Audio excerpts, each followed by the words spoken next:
Příjemný poslech Proglasu vám všem přeje Pavel Smolek.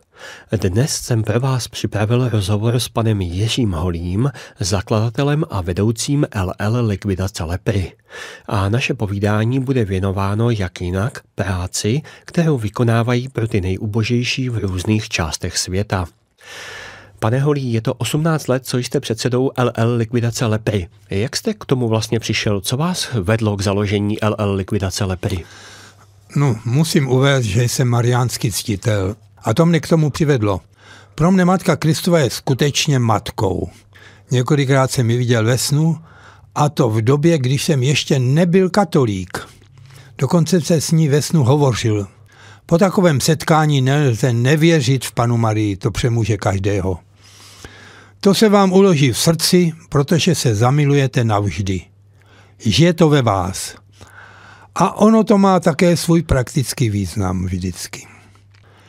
Předtím, než jsem se s Panou Marií takto setkal, jsem si myslel, že je to jakýsi kult, jakýsi katolický národopis. Ale on není. Žijí z Panny Marie, volám k ní v hodinách, kdy potřebuji pomoc. Je to i při řízení auta. Když ji vzývám při řízení, tak se mi svět proměňuje v radost a jako by se auto samo řídilo. Prostě jistota. Ten skvělý otec Vianney říkal, že ďábel řekl, to říkám přibližně, že mu všude vadí ta protivná ženská. Tím myslel Panu Marii. A mě naopak uvádí ke Kristu Ježíši naplno. On je má největší láska a tak používám možnosti kontaktu s naším Pánem i k řízení LL Likvidace lepry. Bez toho bych si někdy nad naším hnutím zoufal. Mám k tomu i svoji písničku, která ve mně jednou ráno zněla. Text té písničky je: co bych se bál, když se mnou kráčí Bůh. Byl jsem už za komunismu v Medjugorje a pak jsme měli po nějaké době u nás, u svatého Ignáce v Praze, modlitební skupinu a bylo to asi 30 lidí. A když jsme tam jednou adorovali a klečeli jsme na kolenou před výstavem a modlili se, jsem slyšel hlas ve mně: pomoc malomocným a rychle. Vstal jsem a řekl to ostatním. A tak vznikla LL. Bránil jsem se to udělat. Říkal jsem si, blázníš. Totiž já jsem vůbec nebyl připravený na takovou činnost. O malocenství jsem čítal jen v Bibli, ale to oslovení mi nedalo pokoje, pořád mě to hnalo, abych to udělal.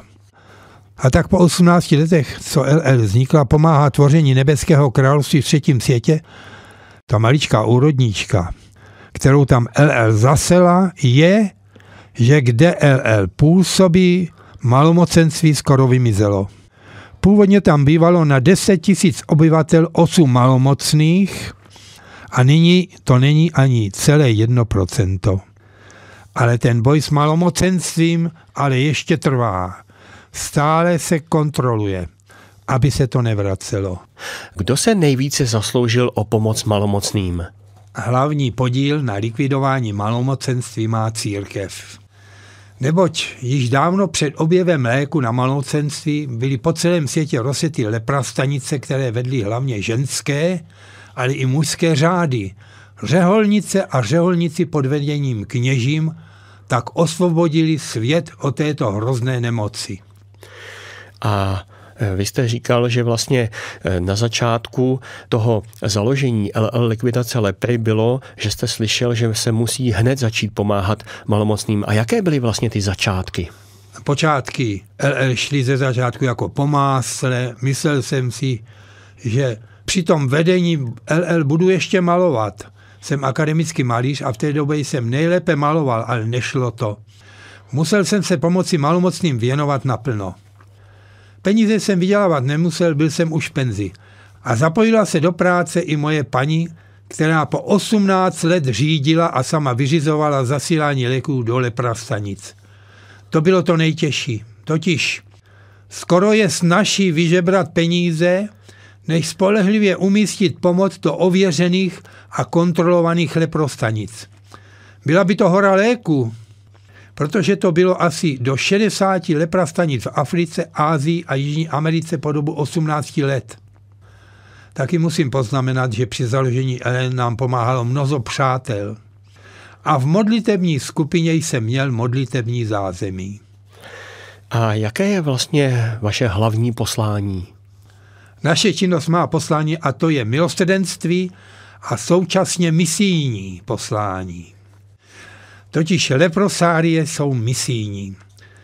Je to také nejspolehlivější, když se pošlou léky na pomoc boje proti malomocenství, tuberkulóze a malárii přímo do rukou řeholních zdravotních sestřiček, jimž je leprosárium nebo lepra TBC z nemocnice domovem.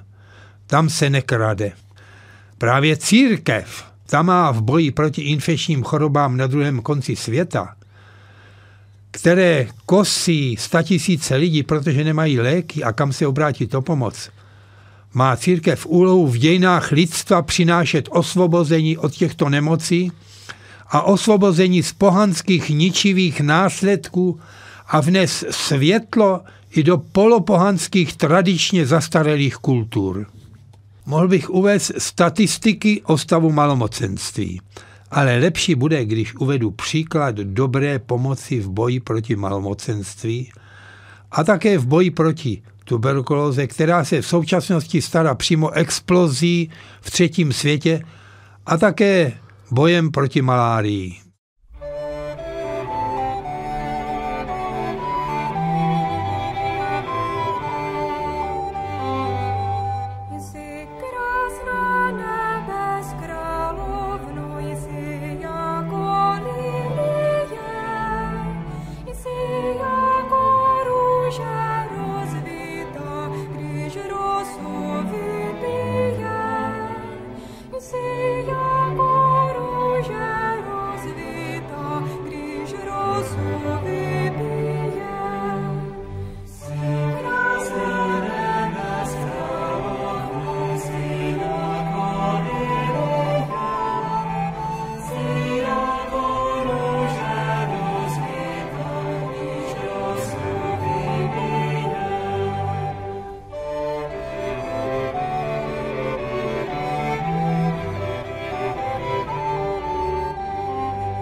Na Proglase posloucháte pořad o LL likvidace lepry a mým hostem u mikrofonu je její předseda pan Jiří Holý. My jsme před hudebním předělem hovořili o tom, jaké je vlastně činnost a poslání LL likvidace lepry, abyste končil tím, že nejlepší bude uvést nějaký příklad. A mě by zajímalo, co byste mohl uvést jako příklad pomoci LL likvidace lepry. Ten nejlepší příklad je naše první česko-indická nemocnice v Indii. Ty výsledky jsou až ohromující, neboť my jsme naši pomoc založili na církvi, tedy tak, že nemocnici vyprojektoval architekt Ind, katolík, stavěli to sami Indové a výborně to postavili. Vedoucí výstavy byl Ind, a to generální vikář Čančepurského biskupství George Manarakam. Lékaři a sestřičky jsou Indové a nakonec to vede Duch Boží, který sídlí v několika kaplích objektů nemocnice, kde se konají mše svaté. A nyní výsledek za poslední 3 roky, kdy nemocnice začala naplno léčit. Tato venkovská oblast u Džamšedpuru byla bez jakékoliv pomoci proti těmto infekčním nemocem. Po tisíce let byla zamořená malomocenstvím a malárií. Tuberkulóza přišla do Indie ze západu a nyní se i tam velmi rozšířila. Ta nemocnice léčí ročně 5500 pacientů. Dnes po 3 letech, kdy se už v nemocnici léčí, se počítají místo tisíců nově příchozích malomocní jen na desítky.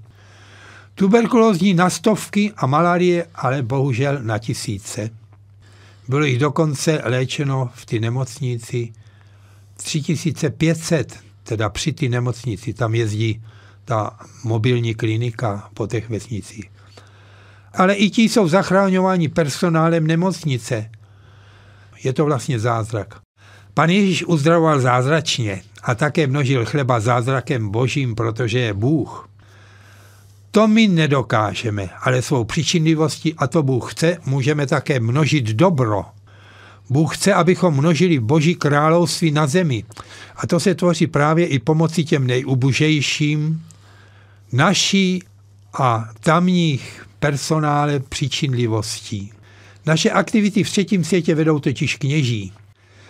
Tam je boj o duše lidí velmi tvrdý a také s velkými obětmi, o kterých se nám ani zaplať pánbu nezdá.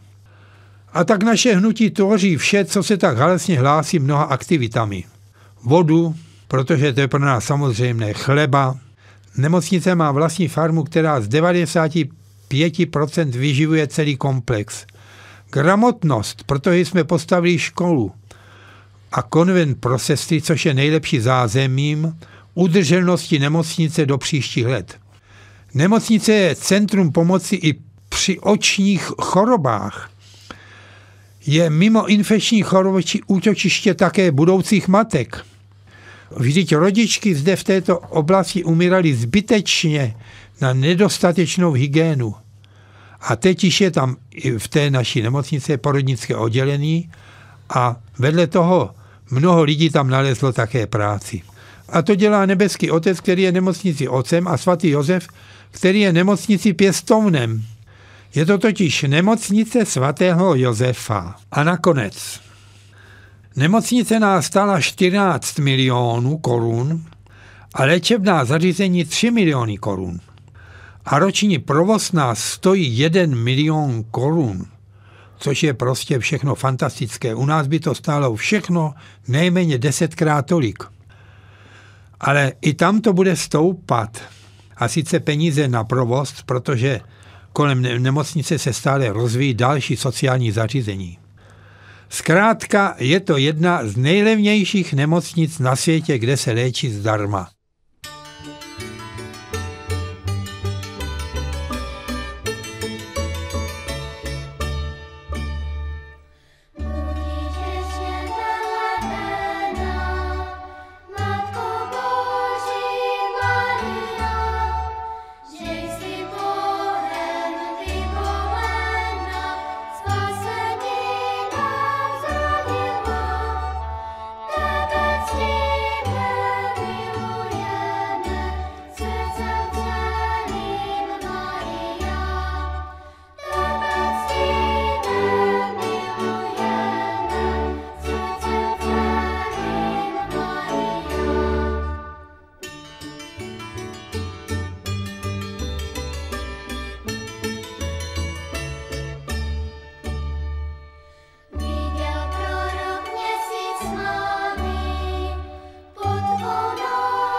Stále posloucháte Proglas, pořad o LL likvidace lepry s panem Jiřím Holým.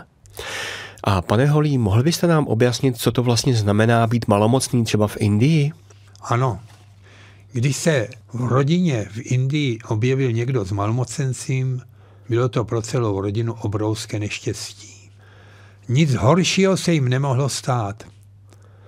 Rozpadávající se nemocný, nádory, otevřené rány až na kost, oslepnutí, postupné odumírání končetin, ochromená nervová soustava, zkrátka ubožáci, lezoucí po zemi, kulhající s hroznými bolestmi, smrdící, s netvořenými ve tváři vředy a dírami a vyhnání z lidské společnosti.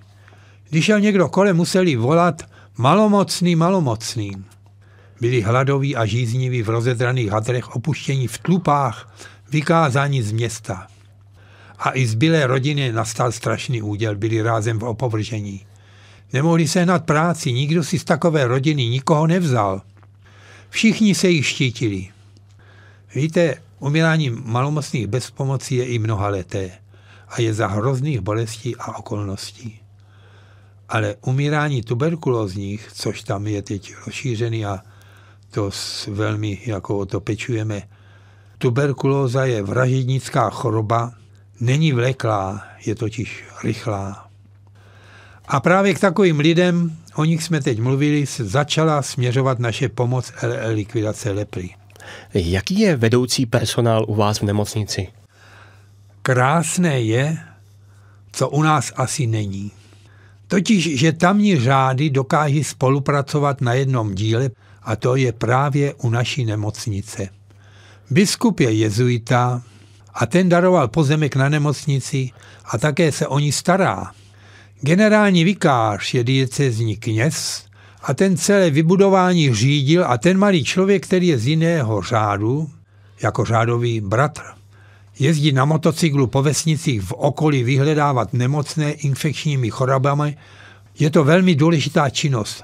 A on to umí. Umí totiž místní jazyky a má zvláštní charisma. Důvěřují mu lidé. A řádové sestry jsou řád Ježíš, Maria, Josef. Až jsou také učitelky, také odinut a tak dále. Prostě církev je v Indii dost jiná. A to je asi proto, že tam je těžký zápas o život. Jsou obklopeni Hindy, kteří žárlí, že křesťané mají úspěch ve zdravotnictví a v šíření křesťanství. A tak mnohdy jsou tam potíže, ale i velký nebezpečí. A kolika lidem vaše LL likvidace lepry pomohla za těch 18 let? No, to byly 100 000 nemocných, u kterým se dostala pomoc našimi léky. Patrně byl to 1 milion. A snad by všichni bez léku nezemřeli, ale mnoho by jich zahynulo. Kolik jich bylo, to ví Pán Bůh. Ale vždyť ta pomoc byla asi za 160 milionů, proto to byl veliký počet. A jak vypadá ta situace dnes? Co se týká činnosti naší LL, tak první česko-indická nemocnice svatého Josefa pro malomocné a tuberkulózní naplno léčí již 3 roky. Má velký výkon, už jsem říkal, že uzdravuje cirka 5500 pacientů za rok. Je to pro ten kraj dar z nebe. Znamená to mnoho šťastných uzdravených. Taky pomoc invalidům, pomoc sirotkům. S nemocnici také přichází kultura a vzdělanost. Vzdělanost v místě negramotnosti. Zaměstnanost, voda, jídlo, farma. Nemocnice slouží taky jako výcvikové středisko pro příští zdravotní sestry. A farma působí také jako vzorové středisko pro okolní zemědělce. Chodí se tam radit. A církev ta roste v této oblasti. A staví se i další druhá nemocnice v Midnapore, také svatého Josefa. Vždyť svatý Josef je patronem LL. A do mnoha míst jižní polokoule, kde jsou ještě malomocní, nemocní z TBC a malárii, proudí od LL spolehlivé léky a léky přímo do rukou sestřiček. Je to dílo milujícího Boha. Co byste vzkázal našim posluchačům? Ano, posluchačům a zvláště našim dárcům. Děkujeme vám za vaši důvěru. Velice si toho vážíme. A společně s vámi vidíme v trpících Pana Ježíše. A tak jdeme k němu. I svým darem jdete k Pánu i na tu dálku, kde jsou ubozí, a tak tím navštěvujete našeho Pána. I peníze, zlatý kov, lze proměňovat v dobro a lásku. Váš dar pomůže uzdravit nebo alespoň od trvalých bolestí zbavit mnoho lidí. A zvláště pro rodiny je to blahodárné, když někdo z nich zbytečně neumírá. Je to vlastně následování Pána Ježíše. On dokázal svým božstvím uzdravovat. A my v tom můžeme také pomáhat vytvářet jeho království na zemi. Zázraky neděláme, ale je to zázrak, že v místech, kde lidé bez naděje se neměli kam dovolat pomoci z mnohaletých utrpení, tak nakonec jim náš Pán dal svými dary, uzdravení a to léky a nemocnice, kde nacházejí útočiště. Bez vás, dárců, by to nešlo. Jste vlastně pomocníci misionářů malomocných. A jste také naši bratři a sestry v Duchu Svatém. Za vaši lásku k trpícím a také nám děkuji a děkujeme. Jako vždy vás zdravím a za LL zdravíme. K slávě Boží. Na Proglase skončil pořad, který jsem dnes věnoval LL likvidaci lepry, kterou založil a do dnešních dnů vede pan Jiří Holý, který byl také mým hostem. Od mikrofonu se loučí Pavel Smolek, Studio Kristián, Praha.